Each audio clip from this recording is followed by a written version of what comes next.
Hey guys, check out Italian Wine Unplugged 2.0, brought to you by Mama Jumbo Shrimp, a fully updated second edition, reviewed and revised by an expert panel of certified Italian wine ambassadors from across the globe. The book also includes an edition by Professore Attilio Scienza, Italy's leading vine geneticist. To pick up a copy today, just head to Amazon.com or visit us at MamaJumboShrimp.com.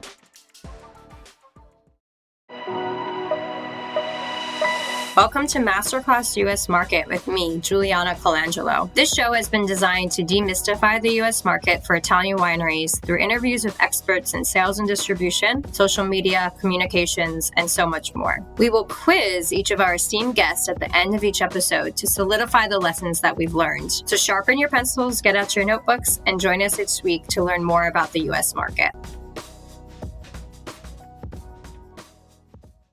Hello, welcome to Masterclass U.S. Wine Market. Today, I'm thrilled to welcome Dan Petroski to the Italian Wine Podcast.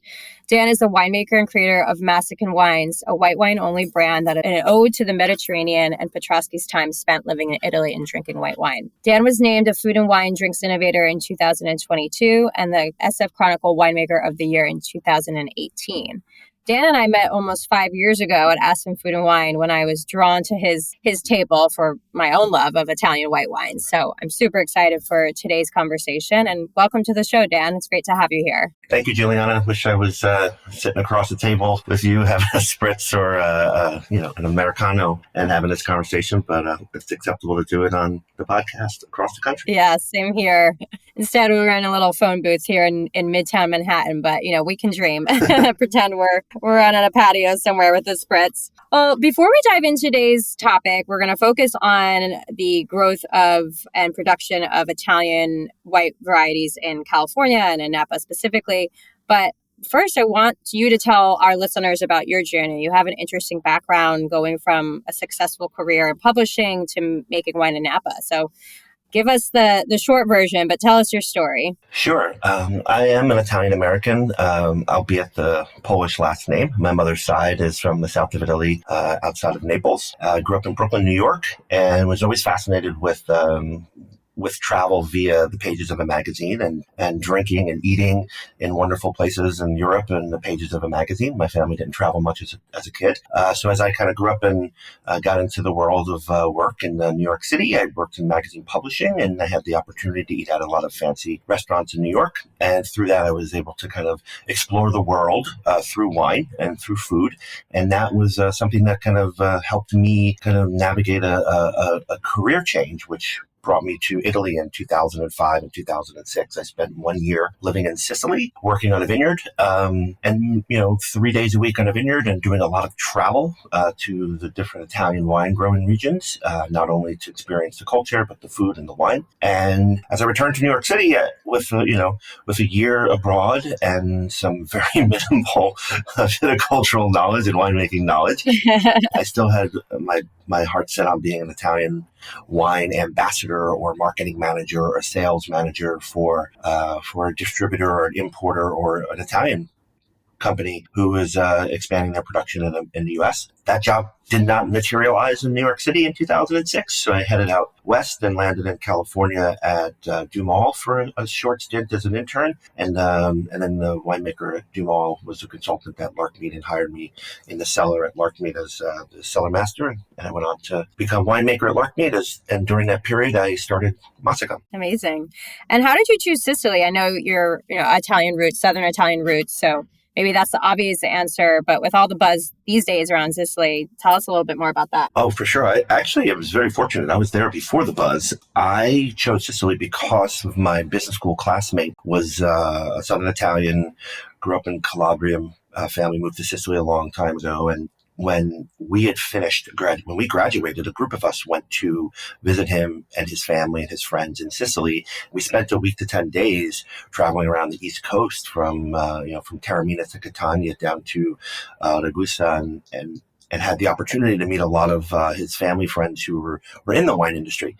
So I I had a 10-year inflection point at Time Inc. and decided that if I was going to stay in publishing, was I going to stay at Time Inc. or was I going to move to another job at another company, or was I going to change my life drastically and sabbatical to Italy? And my only real relationship in viticulture and wine growing was through my friend in business school. So he made a phone call and got me a year-long opportunity, and it wasn't really an opportunity that was paid. It was more of you can come live here and hang out with us, do some work in the vineyard. We're not going to pay you and go through the legal rigmarole. We're just going to give you the Italian wine experience. Yeah, pay you in wine. Yeah. Wow, that sounds like a pretty magical year-long sabbatical. I'm a little jealous right now, for sure. Those were the glory days when, even Time Inc. had at 15 years, you got a 6-month sabbatical or a year-long sabbatical, depending on your choice.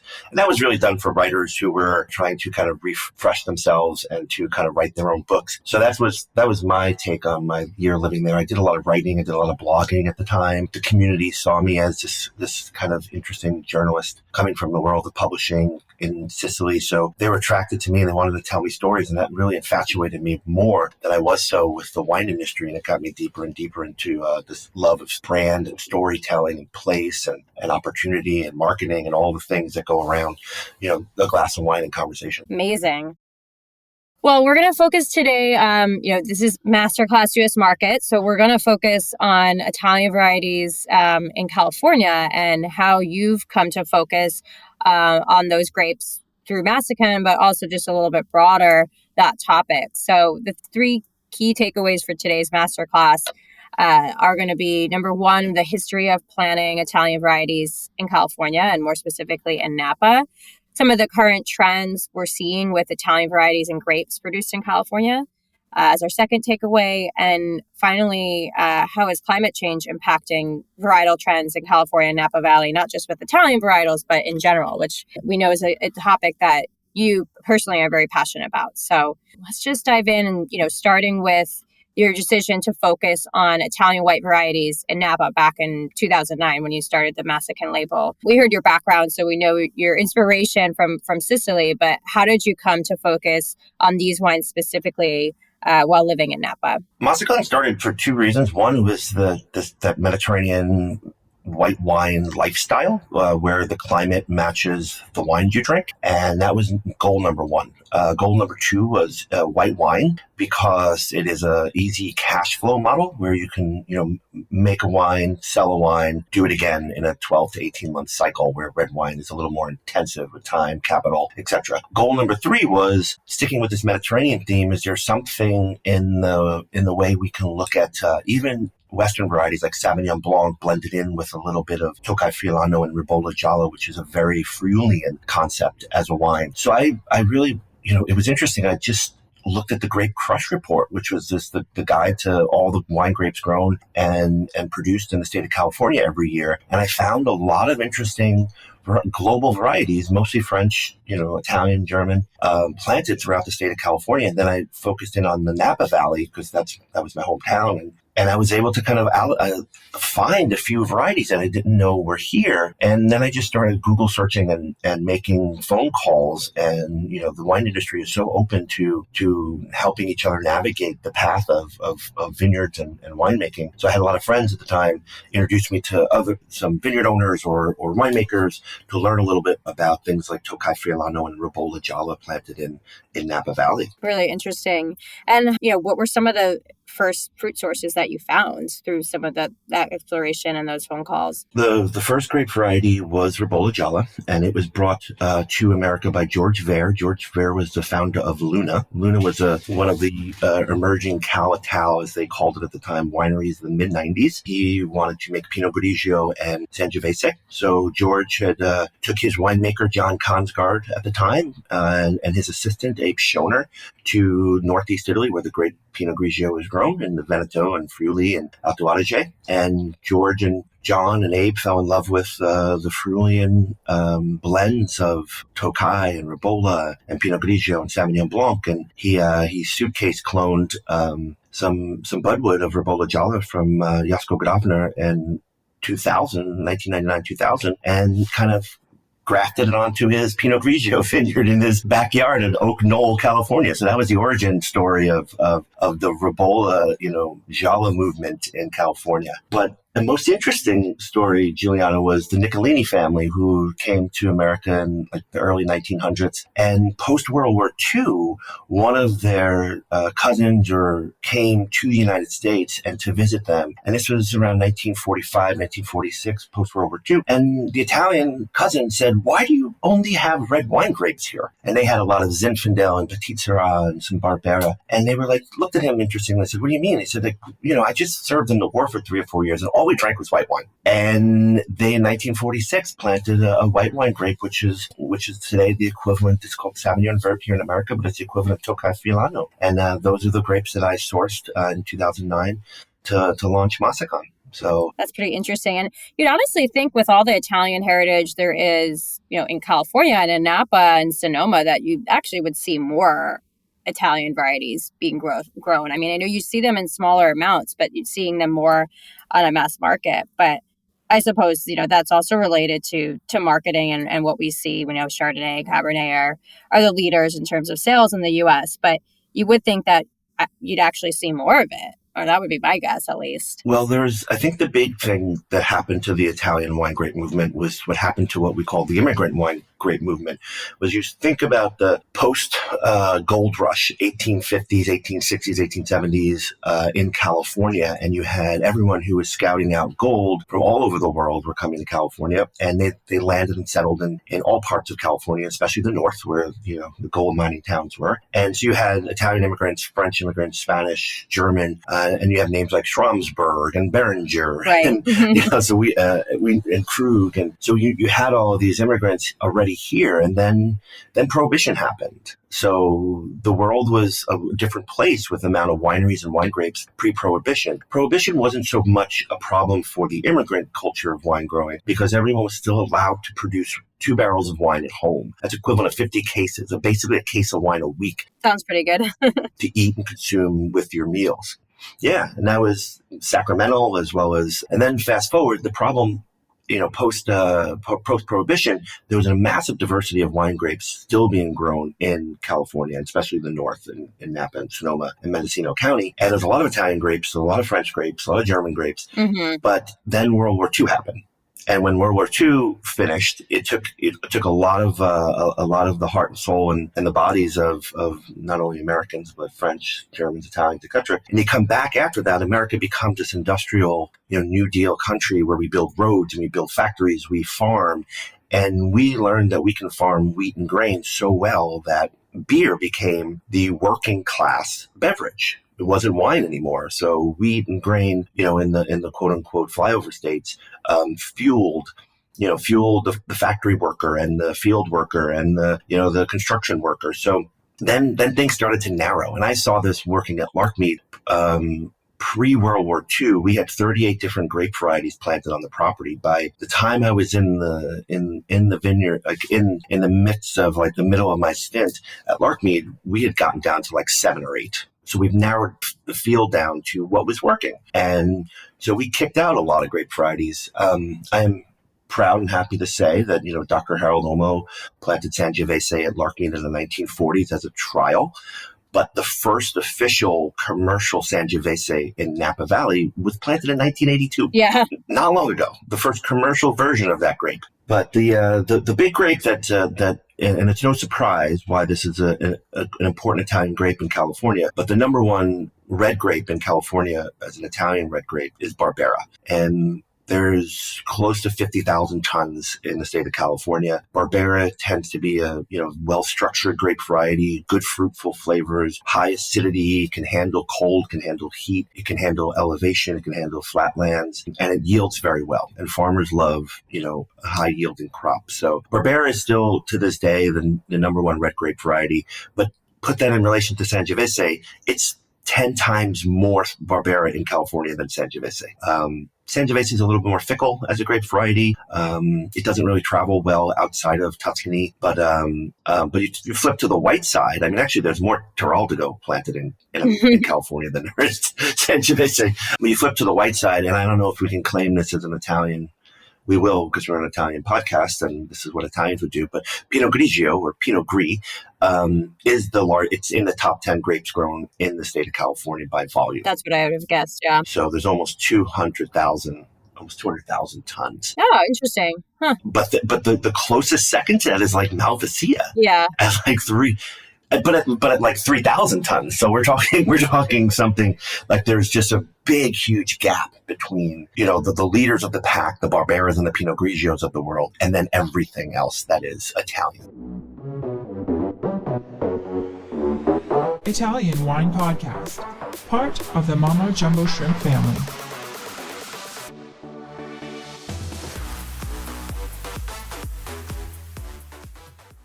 Yeah, and I imagine that has a lot to do with marketing too. I mean, Pinot Grigio has a brand name recognition among U.S.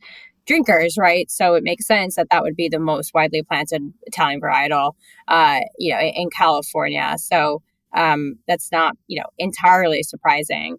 But, it sounds like, for you with Massican, you looked at a number of practical reasons with the decision to make white wine and the cost matters there, but also your inspiration around a lifestyle brand of the Mediterranean and that white wine lifestyle. So, really creating a kind of a sustainable brand with Massican with those reasons. So kind of switching gears a little bit, but to talk more about the sustainability conversation, you personally, I know, are very committed to topics around sustainability and climate change in the wine industry. And you've been featured on speaking about the viability of certain varieties in Napa in the future as temperatures rise. And I know you're tracking the temperatures year over year to see those changes. So with all of this in mind, how do you think that'll impact maybe Italian grape varieties grown in California? Do you think we'll see more potentially as it gets warmer? Or what do you see there? I do hope we see more diversity, but I think you hinted at the notion earlier about the economics of it, why things are popular and the economic viability of a wine grape and a wine. It is hard for us in a place like Napa Valley, which I call home, to get off the drug called Cabernet. And I don't say that in a derogatory way or a mean way. That Cabernet Sauvignon in Napa Valley is such an economically viable business.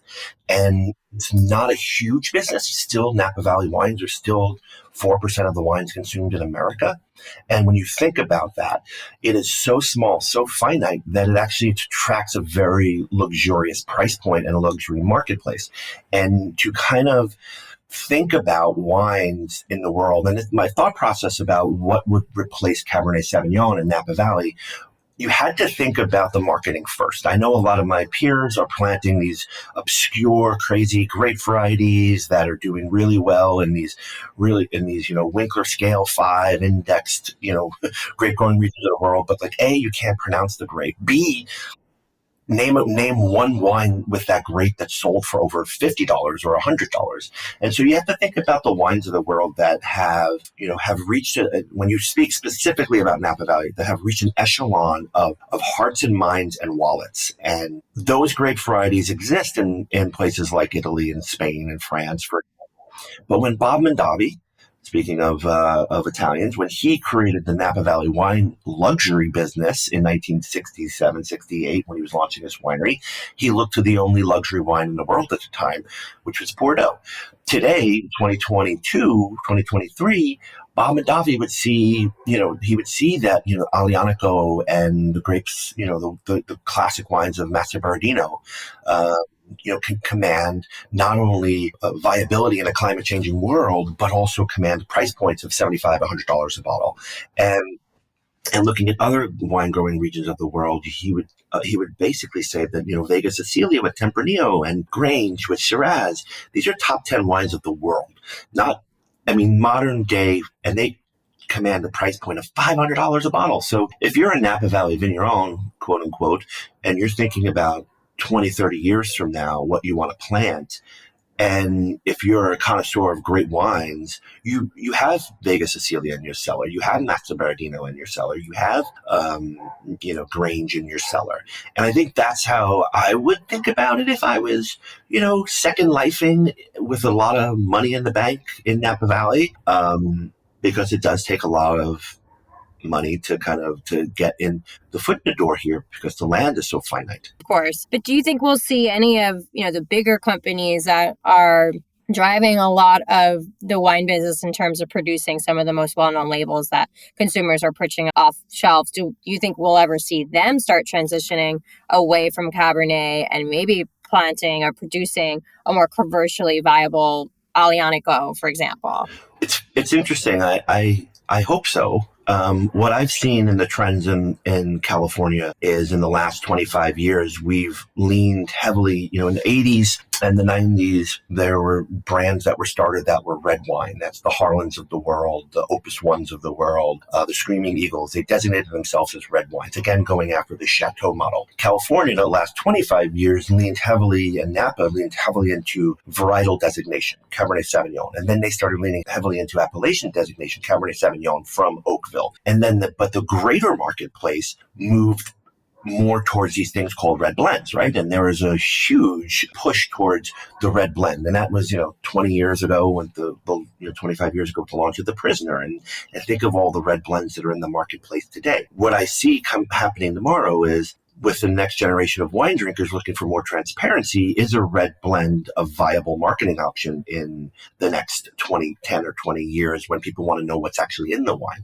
We want to get back to this kind of transparency. And what grape varieties are actually in there now? Probably a bunch of Barbera, in The Prisoner, There's a lot of Zinfandel in there, but there's probably a handful of Barbera as well, and because it adds the freshness and the structure to Zinfandel. So I think that the transparency movement is going to be a super help for wineries to identify what's working for them, as long as they can command a price point that allows their business to continue to be financially viable. And right now, I don't see another grape variety other than Pinot Grigio or Barbera helping the California wine community. I don't see a Nero d'Avola coming in and taking the world by storm. I mean, the current Nero d'Avolas in Sicily aren't over $30, $40, $50 a bottle. I mean, the Etna Reds are now pushing, Etna Reds, Nero Masterclass is now pushing the $70 to $100 range on the shelf in America. But outside of Nebbiolo and Sangiovese, Italian red grapes don't really command massive price points in America. So I see it. I see the movement happening, not at the Napa Sonoma level so much, but I see the movement happening at the B tier of consumption, under $30 a bottle. I could see it happening. So California appellated, so things that are blended. But that's interesting what you brought up about the transparency and the consumer demand for transparency, and maybe we'll see more wines, ingredient labeled. We know, Ridge is starting down that path, and I expect that more wineries will start following suit of labeling and transparency. So we'll see some of those varieties getting some awareness from that aspect, not necessarily as single varietal plantings, but as part of blends and being marketed as part of the blend. Oh, 100%. And I, in the early days of Massican, when I started and I realized that it was very difficult to build a brand on a grape like Ribolla Gialla and Tocai Friulano, I was making 400 cases. And I mentioned Abe Schoner earlier, as he was at Luna with John Conzer and George Vare. And I was kind of bummed out. I'm like, how am I going to make more Massican if there's not a lot more Tocai and Ribolla? And Abe said to me, and Steve Mathiasen was there as well, and he said to me, just take the grape varieties off the label. No one needs to know what's in it. and it was also, I didn't do it at the time. And I also wanted to, because my wines were under the legal limit of alcohol, I was able to write on the label, white table wine. But I was afraid of doing that because I wasn't sure the consumer in America was so privy to the knowledge of what that white table wine meant. So I kept the alcohol percent on it. It just so fittingly happened, fast forward, you go through the pursuit of balance movement where low alcohol became a thing in a small group of restaurants and sommeliers and retailers and consumers. And then now transparency is a thing. So what I did back in 2009 was, things that I didn't necessarily, it could have benefited me back then if I took the ingredients off the label, the grapes off the label. But today it seems more prescient because people want to know more information. Yeah, absolutely. And How are you imagining like the future of Massican for yourself with, the availability there is in Napa and in California for the grapes that you're producing from, but also as the brand has grown, you're not 400 cases anymore, and the brand has grown quite significantly. So what do you see as a future for Massican, keeping in mind the things that are happening in the climate and in Napa Valley? Great question. And it's what I think about every day.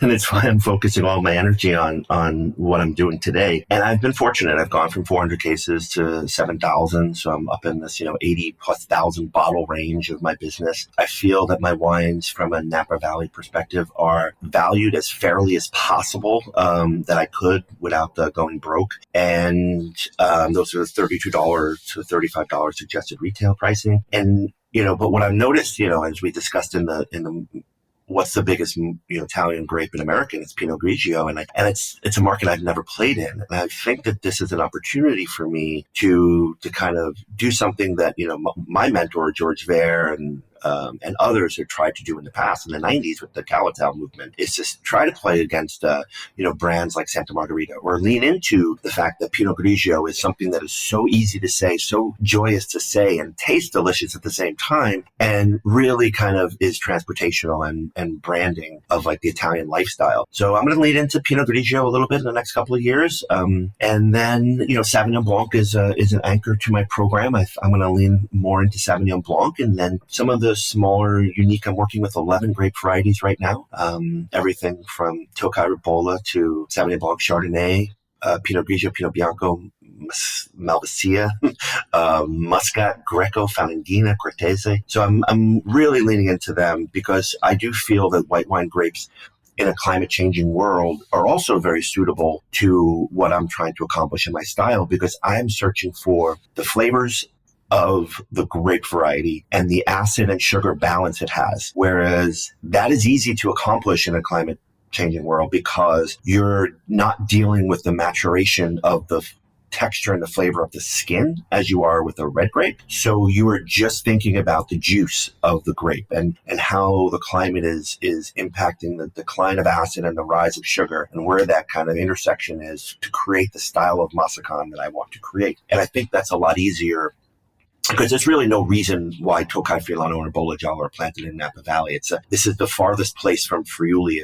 Friuli is the coldest, wettest wine growing region of Italy, and Napa Valley is not the hottest and driest, but it's up there in the hottest and driest of wine growing regions of California. So I'm really going to, look at where the marketplace is, and the marketplace is still going strong on Pinot Grigio and Sauvignon Blanc, and I'm going to kind of lean in there and then focus my more direct to consumer efforts on these smaller boutique varieties like Tocai and Ribolla and Falanghina and Greco, and really keep those kind of minimalized in my portfolio to direct to consumer and some kind of restaurant placements, but then really lean into Sauvignon Blanc and Pinot Grigio. I think that's my 5-year plan. That makes a lot of sense. Lean into the more mass market varieties for the 3-tier and wholesale, and go a little more niche, consumer direct, with some of the more esoteric varieties. You mentioned you're making wines from 12 different varieties, Sauvignon Blanc, but also a lot of Italian varieties. Do you see any regional focuses happening in California for Italian varieties? We just mentioned that we see Tocai, Friulano, and Napa, which is quite unlike the climate of Friuli. But are we seeing any trends like, okay, we're seeing more Barbera in Pasto or anything like that? Are you noticing any of that in the market? I'd have to dig a little deeper into that, answer that question accurately.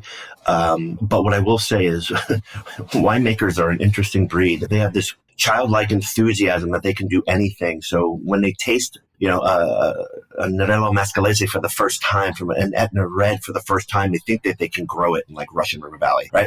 So it's just like, and then they take a risk and they take a chance. And that type of enthusiasm is wonderful, and I applaud it. And it's also that type of experimentation is wonderful, and I applaud it. But, you have the Antinori family plant 300 acres of 400 acres of vineyard on top of Atlas Peak, and a huge portion of that was planted to Sangiovese, and I believe that they only have about 3 or 4 acres left of Sangiovese. So they took a lot of chances and risks, and if any family could figure out where things should be grown properly, it would be them when it comes to a grape like Sangiovese. So I think it's still a little scatterbrained up and down the state. I mean, a deeper dive into the Grape Crush report would tell me differently. But I don't think that there's a real movement right now. You have a lot of that kind of Lodi area, kind of north central coast of Central Valley of California, has a lot of old Italian immigrants who are still growing a lot of this Pinot Grigio. Yeah. And, how have you found, we talked about winemakers having this bullish kind of enthusiasm when they try something new.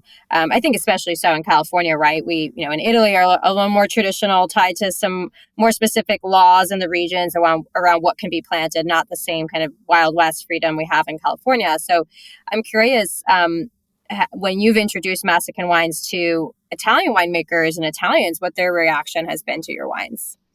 It's been so heartfelt and warming, and I've had the good fortune of, I spent most of my time visiting and making some wine over the years in Friuli, and it's really amazing to hear a Friulian say, "Oh my God, you made Tocai," and I'm like, yeah, it's kind of cool, ain't it? No, it's been I've been fortunate over the years to host so many Italian winemakers from Sicily to Tuscany to northern Italy, and just to share my wines with them and to show the world that this, I do believe that white wines travel really well, and it gives me a little bit of it allows me the opportunity to be a little more, get a little more praise and generosity of spirit from my peers in Italy. But I'm not reluctant to make Italian red wines, but on the white wine side, it's pretty easy to make a beautiful, refreshing Mediterranean style white wine in California, because we are a pretty beautiful, refreshing Mediterranean style climate.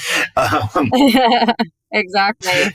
And the one thing I've noticed is that and the common theme that I hear from my Italian counterparts about my wines is that they tend to have a little bit more of that California sunshine, which means it has a little more of that California fruitfulness, even though my wines clock in at 11.5%, 12% alcohol and have, ripping acidity.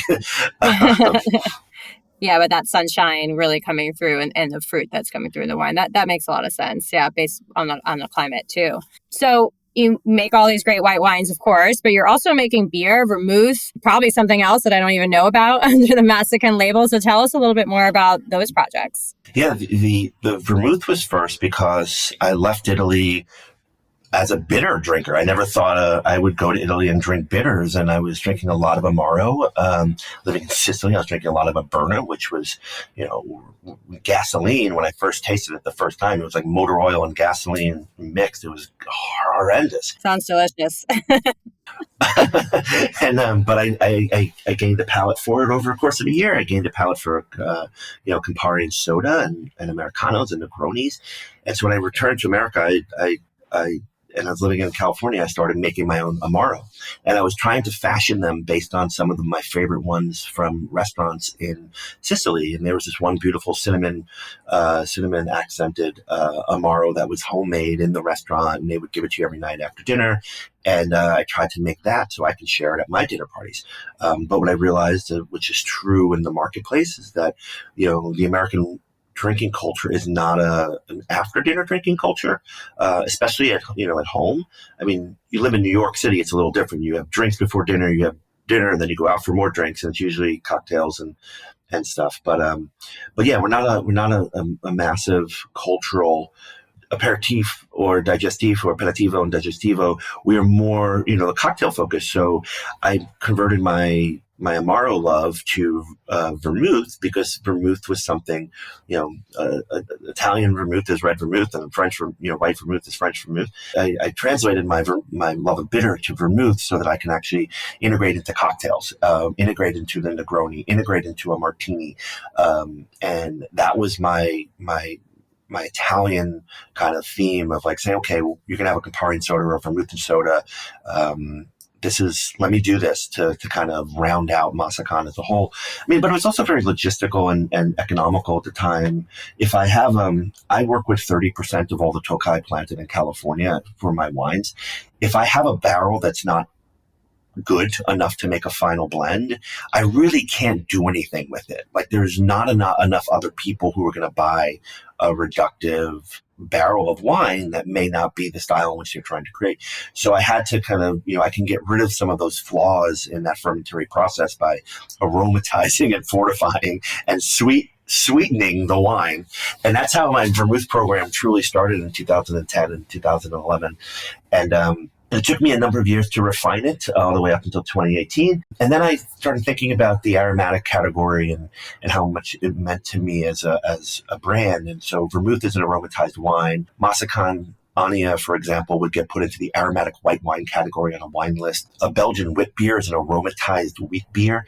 So I met with, I randomly at a bar one night in Charleston, South Carolina, a new brewer, Edward Westbrook, and he was working with the Evil Twin partnership and making beer there. And so we tasted beers together and we decided it would be fun to make a beer. So we used, my vermouth barrels, we used my wine barrels. We used the same components of florals and spices and aromas and flavors that I used in my vermouth for the wheat beer. And we made a wheat beer. And so it kind of allowed me to get into the aromatic category. And my next step was gin, but that fell apart during the pandemic because gin is just an aromatized spirit. So I wanted to own, as a brand, things that smelled good.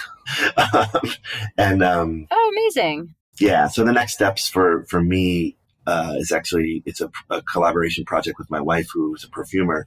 So we're going to release a Massican perfume later this year. Very cool. And how about the gin? Are you going to revisit that project or that's on the back burner? I would love to revisit the gin. I do think that I want to get through the growth stage of Massican first and then... Yeah, that makes sense. And then worry about the legalities and logistics and the permitting of starting a spirits brand. That makes a lot of sense. Yeah, but knowing your business school brand, it sounds like too, you've set yourself up because obviously we've seen tremendous growth in the cocktail and spirit space. So, potentially to grow that vermouth as well and take advantage there. But I hope Americans get more on board with the bitter culture. It's one of my favorite things to drink as well. And I think we've made great strides. I remember being in a bar in Greenpoint like 10 years ago and I asked for Negroni and I taught the bartender how to make it, but she had the ingredients. And today I think, you can walk into nearly any bar and get a decent Negroni, more or less, at least at least on the coast. No, God bless the Campari people, Gruppo Campari for bringing the Negroni culture to cocktails and you for educating that bartender. That person probably won't remember that session, but but has probably made more Negroni since then than they could imagine. I'm sure, especially in a neighborhood like Greenpoint. Well, Dan, we're coming up on time. I could keep talking forever about Negronis and history of Italian grapes in California and everything we spoke about today, but we'll do our rapid fire quiz that we do at the end of every episode where we really just want to focus in on some of the key takeaways and things that we learned about in today's episode. So do your best to answer these questions in one sentence or less. First question, when were the first Italian varieties planted in California? Post Gold Rush, Northern California, Barbera, with the Italian-Swiss colony in the 1880s. Number 2, what Italian wine varieties are most planted today in California? If you accept Pinot Grigio as an Italian variety and not Pinot Gris as a French variety, it would be Pinot Grigio, followed by Barbera. Great. And number 3, and this is a little more open-ended, but still try to keep your response brief. What is the future for Italian varieties in California? The continued acceptance of Pinot Grigio and Barbera in California and the American wine consuming culture. All right. I love it. I mean, I think with all the Italian Americans in the U.S., Pinot Grigio has got some good opportunity, especially speaking as a fellow tri-state Italian American. We know a lot of our family loves Pinot Grigio. So I think there's a bright future for it. Well, Dan, thank you so much for joining us today on the podcast. Really appreciate you being here, for sharing all your stories and your personal history, the growth of Massican. It's a super exciting time for the brand and can't wait to see what comes next for you. How can our listeners connect with you? Through my website, you can email me. I answer every email. I'm the only person who works at Massican. But Dan at Massican.com. Through our social media, we are represented on most every app. We spend most of our time on Instagram. But yeah, through social media, through the web. Great. All right. Well, thank you again, Dan. Thanks for being here today. I appreciate it. Thank you, Juliana. I look forward to seeing you soon. Thank you for joining me today. Stay tuned each week for new episodes of Masterclass US Wine Market with me, Juliana Colangelo. And remember, if you enjoyed today's show, hit the like and follow buttons wherever you get your podcasts.